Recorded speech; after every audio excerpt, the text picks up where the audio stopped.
And hello, well, Pokemon Go. Yes, how not to talk about it. No need to explain what it is, right? When even athletes are complaining that the good Pokestops in Rio are not close to the Olympic Village. It's a tiny little channel, this one of mine. Yes, I'm aware of it, but I'm doing this mostly for myself. I have to talk about this topic in every possible way, from friends, forums, and even here on this tiny little channel. And what I want to talk about is what makes the game broken, and not because of power players with GPS spoofing and bots. Say what you will, exploiters will always exist in games, but it's not because of them that the game is broken. It is broken because it was designed from the beginning to be broken. Niantic designed it with an absurdly rational gameplay. They clearly do not have the necessary experience to release such a game. Can it be fixed? We hope so, and we hope they do it soon. You see, theoretically, in the game you can start fighting at gyms at level 5, right? Yeah, my ass. Gyms are dominated by level 25, 30 and above players with their Dragonites, Gyarados and Snorlax with over 2000 CP.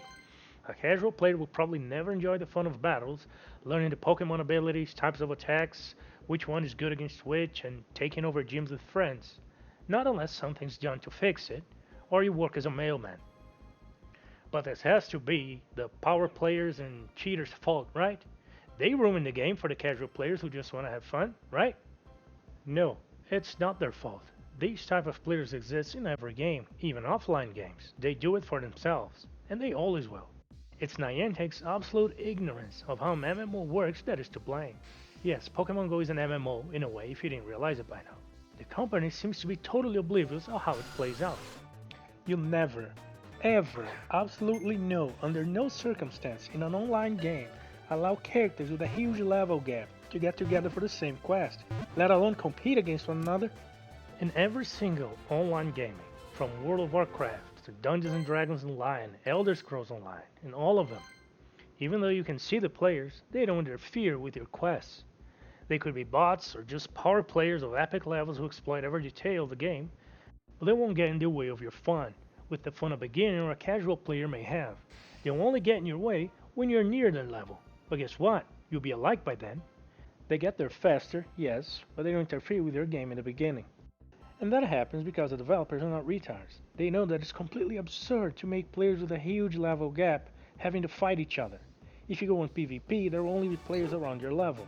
There is no way you can get into a fight with a player with a much higher or lower level than yours. Take Hearthstone for instance, which could be a good example of how a turn-based Pokemon fight could go, even though it's not Pokemon. You only get matches with players close to your rank, give or take a few. So if you're rank 15, you won't fight someone rank 4 until you get somewhere close to it.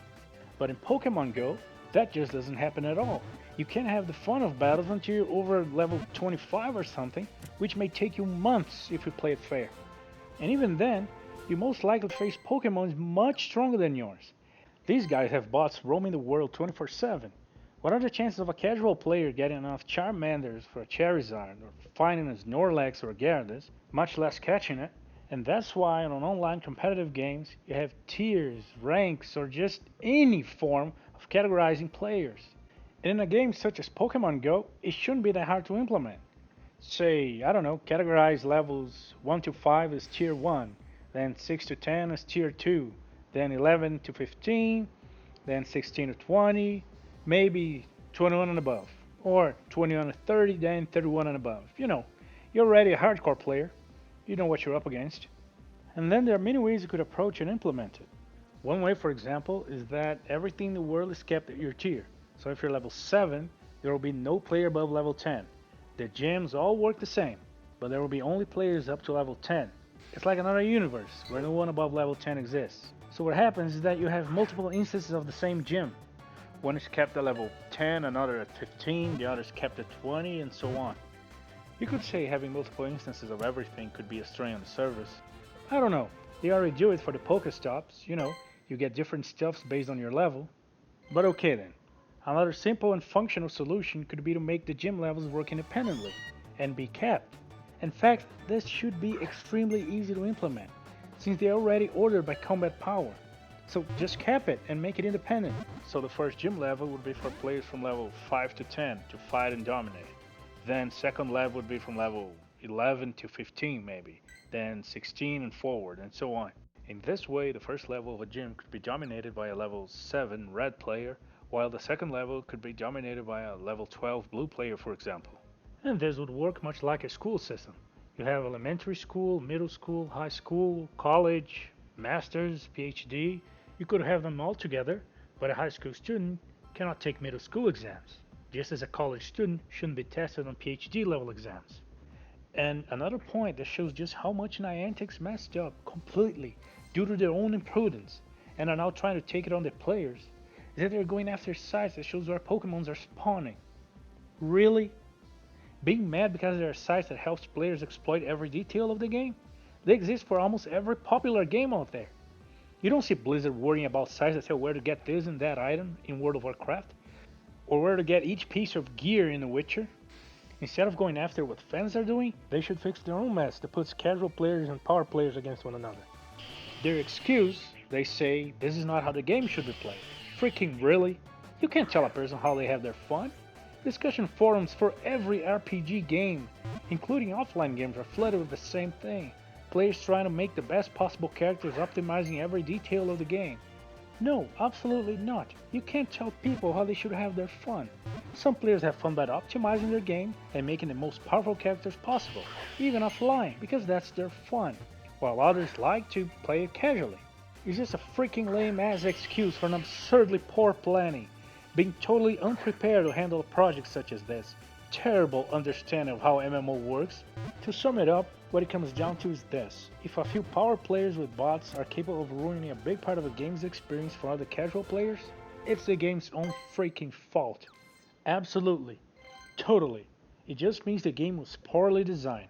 Expecting everyone to play in the same way is just too naive. I'm not defending cheaters at all. I freaking hate them, but hey, everyone plays the way they want. I am all for playing games in hellish hard mode without exploiting a single bug. But denying their existence and allowing a few cheaters to compromise a whole part of a game's experience to others is just retardedly stupid planning and design of a game. Look, I have absolutely nothing against Niantics. On the total contrary, at all.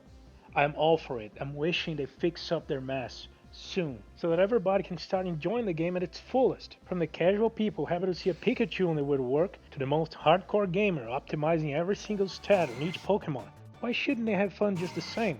Don't penalize either of them. Make a game in a way that everybody can enjoy it their own way. Niantics, don't take it out your mess on the cheaters. First fix the game so that these cheaters don't compromise the experience of other players. Then you see how to deal with them. And thank you for watching. And the candy system is stupid. Pokemon should get stronger by fighting, just like in any other RPG.